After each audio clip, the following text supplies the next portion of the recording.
A powerful judge mocked a black teenager in court, convinced he was just another helpless defendant. But when the young man suddenly stood up, the entire courtroom fell silent. Who was really on trial that day? Have you ever witnessed a moment where the truth flipped everything upside down? Share your thoughts in the comments. Stick around. This story is about to take a shocking turn. Let's dive into what happened next. I had always believed in the justice system. I trusted the process, the laws, the idea that truth would always find a way to prevail. But today, sitting in this dimly lit courtroom, I felt something shift inside me. Something unsettling. Something that whispered that maybe, just maybe, the system wasn't as fair as I had always believed. My name is Elliot Carter. I'm just an ordinary man, a husband, a father, a claims adjuster in the insurance business. I don't make waves. I follow the rules. And yet, here I was, one of 12 jurors tasked with deciding the fate of a man who, from the moment he rolled into this courtroom, seemed to have already lost. Nathan Hale. He was a black man in his 40s, sitting motionless in a wheelchair, hands resting in his lap, his expression unreadable. The charges against him? Fraud. They said he had forged documents, stolen money from the government, manipulated the system for his own gain. I looked at him, trying to read something: guilt, fear, remorse. But he gave nothing away. No trembling hands. No pleading eyes. Just silence. Watching. And then there was Judge Richard V. From the moment he stepped into the room, V radiated authority. A man who had spent years bending others to his will. He was tall, commanding, and sharp-eyed, with the kind of presence that made you sit up straighter without realizing it. But there was something else, too. Something cold. Detached. Like he had already decided the verdict long before this trial had even begun. I felt it in the way he spoke to Nathan, like a man speaking to someone beneath him. Someone whose fate had already been sealed. And then there was David Sinclair, the prosecutor. A man in a perfectly tailored suit, his voice smooth, persuasive. Every word he spoke carried the weight of certainty. He laid out the evidence seamlessly. Effortlessly. Too effortlessly. There were no holes, no contradictions. It was as if the case had been prepackaged, wrapped up neatly with a bow, waiting to be signed, sealed, and delivered. I glanced at the other jurors. Some nodded along with Sinclair's words, their faces blank, resigned. Others fidgeted, casting uneasy glances around the room. But no one spoke. No one questioned anything. The air felt thick. Heavy. It wasn't fear, exactly. No one had threatened us. But there was an unspoken truth hanging over the room. This case was already decided.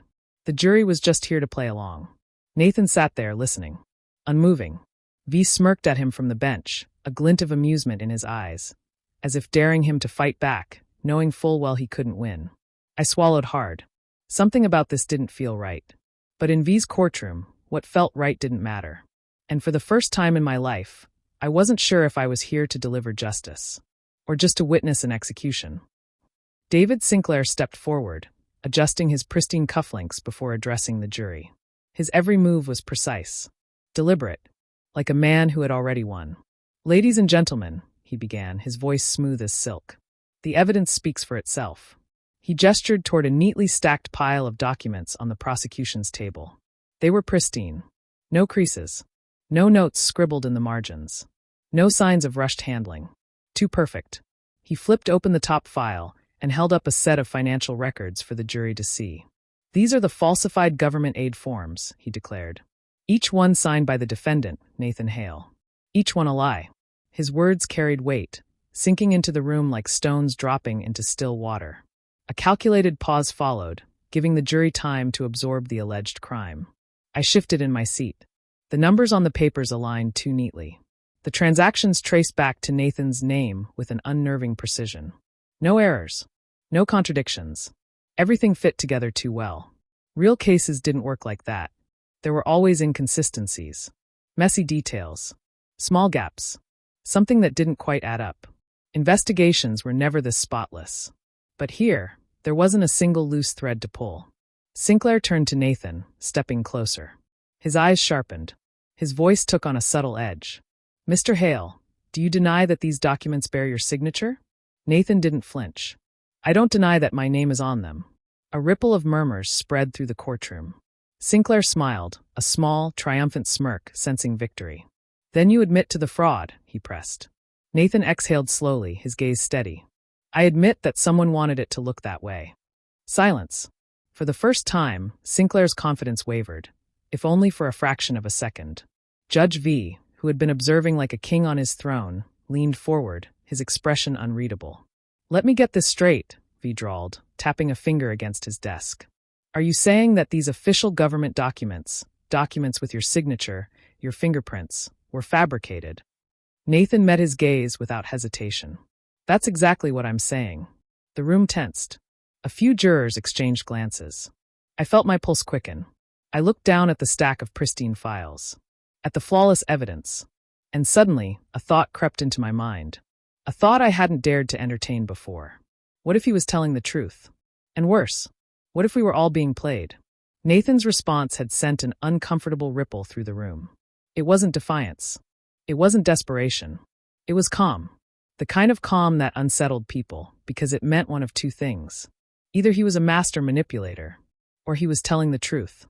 The defense attorney, a wiry man in his 50s named James Holloway, seized the moment. He adjusted his glasses, stepping forward with renewed energy. "Your Honor, this raises serious concerns about the integrity of the evidence. If my client's signature was forged, we need to examine." Bang! The sharp crack of V's gavel cut through the air like a gunshot. "That's enough," V barked, his voice firm, unwavering. "The evidence has been reviewed and verified. We're not here to chase conspiracy theories." Holloway hesitated, glancing toward Nathan before trying again. "Your Honor, with all due respect, we cannot ignore the possibility of." Vov's grip on the gavel tightened, his eyes cold, old, and sharp, locked on Holloway like a predator warning off weaker prey. "This court will not entertain baseless accusations," he declared. "The prosecution's evidence is clear. We are not going to allow a known fraudster to manipulate the system." I felt a shift in my chest, an uncomfortable squeeze, like something inside me knew this wasn't right. Holloway opened his mouth, but Vov was already shaking his head, already dismissing him, already deciding what we should and shouldn't hear. This wasn't justice. This was control. The judge leaned back in his chair, exhaling as if the whole exchange had been an inconvenience. "Let's move on." And just like that, the door to the truth was slammed shut. I shifted in my seat, my fingers gripping the armrest just a little too tightly. The air in the courtroom felt heavier now, thick with something unspoken, something wrong. I wasn't the only one who felt it. I glanced at the other jurors, searching for some sign, some flicker of uncertainty. But they avoided my eyes, every single one of them. Some stared at the floor. Others kept their focus locked on the prosecution's table, feigning interest in the neatly arranged stacks of evidence. A few stole quick glances at Vov, as if seeking silent confirmation that they were doing exactly what was expected of them. Not a single person looked at Nathan. Not a single person acknowledged what we had just seen. I swallowed hard. I wanted to speak. I wanted to ask, isn't anyone else seeing this? Doesn't anyone else feel like something isn't right? But the words never left my mouth. Because I knew the truth, the unspoken rule in that courtroom. We weren't here to question.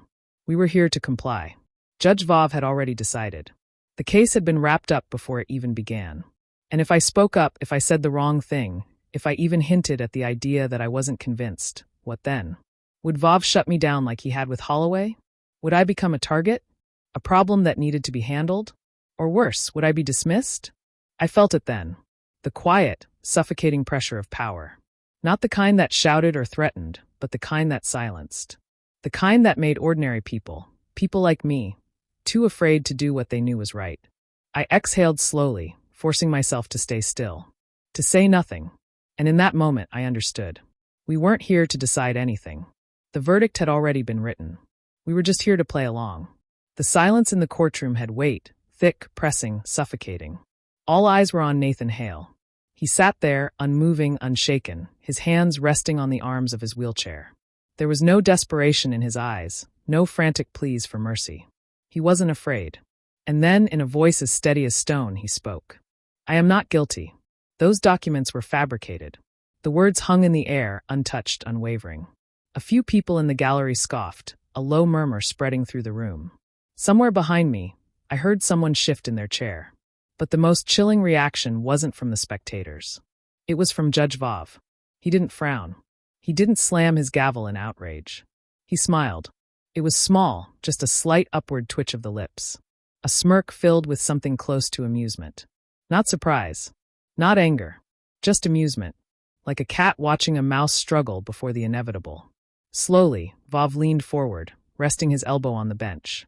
His fingers tapped against the polished wood, measured and patient, as if he was indulging a child in a harmless fantasy. Fabricated? He repeated, drawing the word out like he was tasting it. He let out a low chuckle and shook his head. That's an interesting choice of words, Mr. Hale. His voice was smooth, rich with mockery. So let me get this straight, Vav continued, gesturing lazily toward the neat stack of documents on the prosecution's table.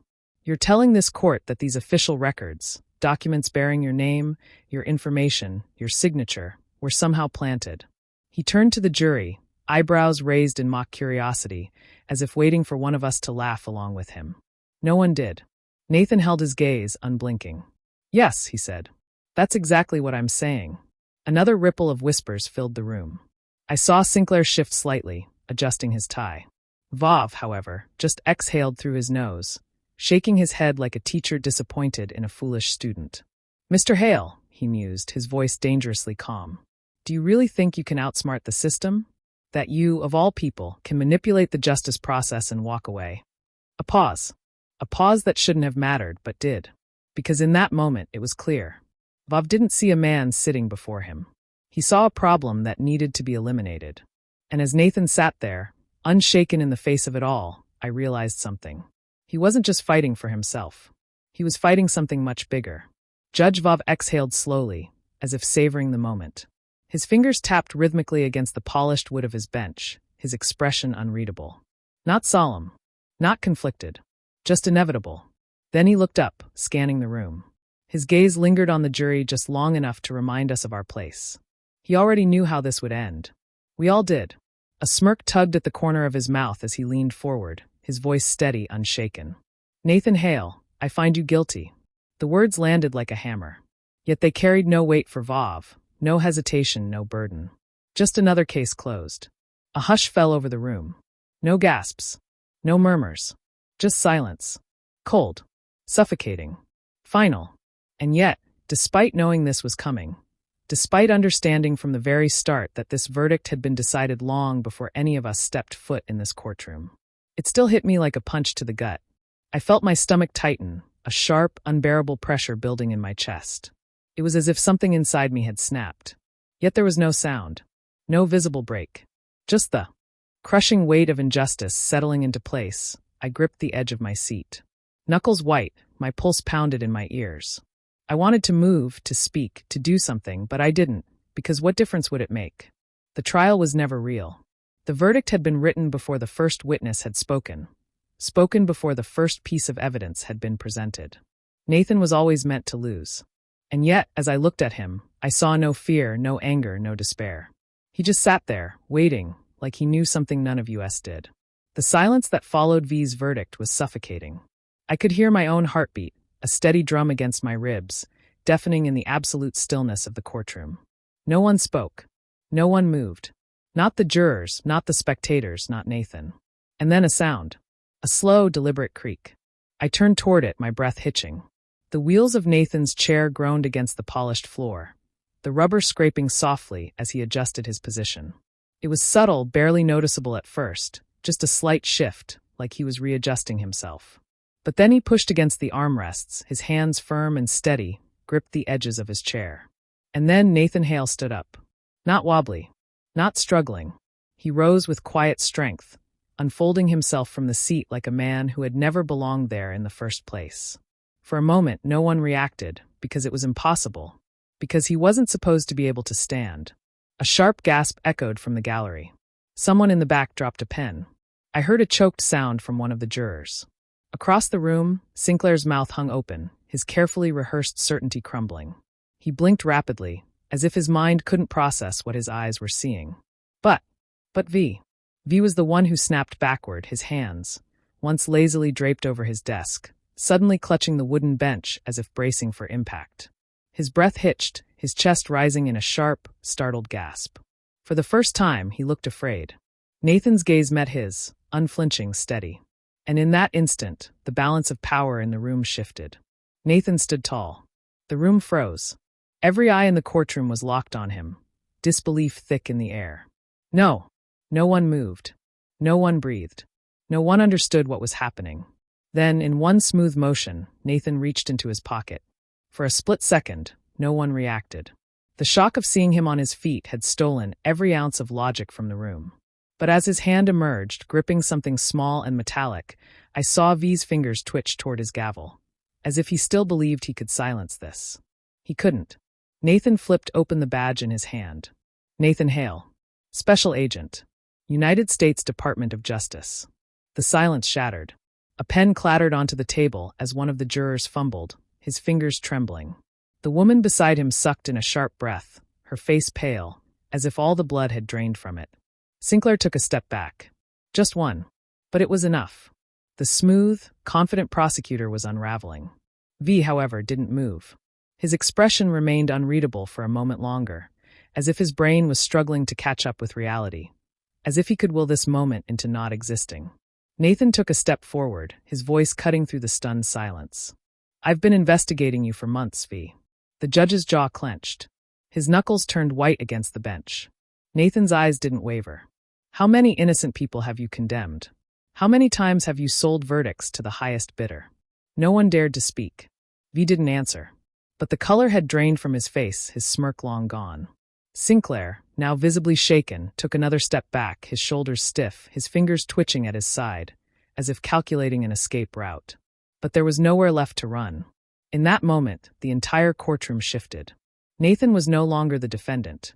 V was no longer the judge. And for the first time, the man who had ruled this courtroom with unchecked power found himself standing in the shadow of something much greater than himself. For a moment, time stood still. The weight of Nathan's revelation suffocated the room, pressing against our chests like a force we couldn't see, but couldn't ignore. Then, bam! The courtroom doors slammed open, crashing against the walls with a thunderous force. A dozen federal agents poured in, their movements swift, precise, unstoppable. The room erupted into chaos. Spectators gasped. Jurors twisted in their seats. A woman in the gallery let out a strangled cry. The air was electric, a storm of tension waiting to break. And at the center of it all, V. The moment the doors flew open, he bolted upright, his hands gripping the bench as if it could anchor him to the power that was slipping through his fingers. No! His voice cracked, raw with panic. His head snapped toward Nathan, toward the agents, toward the walls closing in around him. This is my courtroom. I am the law. His voice, once a weapon, now sounded desperate. Hollow. Sinclair, the ever-confident prosecutor, took an instinctive step back, his hands trembling at his sides. He knew what was coming. However, V fought. He lurched forward, his hands outstretched, as if reaching for something, anything, to stop what was happening. But there was nothing left to hold on to. Two agents grabbed him, yanking his arms behind his back. Click. The cuffs locked around his wrists, cold and final. The room held its breath. V thrashed, his face twisted in fury, in disbelief. You can't do this. I am a judge. But the gavel was no longer in his hands. His word no longer mattered. And as the agents pulled him away, the man who had once decided the fate of so many found himself powerless against his own. For the first time since stepping into this courtroom, I could finally breathe. The weight pressing against my chest, the suffocating grip of fear, it was gone. I hadn't realized how much tension I'd been carrying, how deeply I had been holding my breath, until now. Slowly, I glanced at the other jurors. For so long, we had been prisoners of V's authority. Too afraid to question, too afraid to even acknowledge what we all knew was wrong, but now the spell had broken. They looked at each other, hesitant at first, as if afraid to believe it was real. And then something shifted, shoulders relaxed, eyes met for the first time. We were no longer bound by fear. A whisper, barely audible, broke the silence. It's over. The monster is gone. The words rippled through the air, carrying with them the weight of everything we had endured. The injustice, the silence, the powerlessness. And as I looked around the courtroom, I realized something else. This place no longer felt like a cage. Not anymore. As I stepped out of the courthouse, the crisp afternoon air hit me like a wave, fresh, unfiltered, untainted. But I couldn't shake the heaviness in my chest. Nathan Hale had won today. Justice, for once, had prevailed. But I couldn't stop thinking. How many others hadn't been so lucky? How many times had men like Vav sat in a courtroom just like this one, silencing the innocent, twisting the law to serve their own greed? How many names had been buried beneath false verdicts, lost in the cracks of a broken system? The thought made my stomach turn. For years, I had believed in the law, in the idea that truth always found its way to the surface. But today, I had seen the truth for what it really was: fragile, constantly at war with corruption, and always in need of someone willing to fight for it. Nathan hadn't just defended himself today, he had exposed a lie. He had stood when no one else could. And as I walked away from that courtroom, I knew I could never be silent again. Because justice doesn't just happen. It takes people willing to fight for it. Even when it's dangerous. Even when it's easier to look away. Even when the whole world is telling you to stay quiet. If this story moved you, don't keep it to yourself. Share it with someone who needs to hear it. Let's keep these conversations going. And if you believe in the power of truth and justice, hit that like button and subscribe for more stories that matter. Your support means the world to us. It's what drives us to keep bringing you powerful, thought-provoking content. Thank you for watching. And remember, change starts with awareness. Let's make a difference together, top of from bottom of from.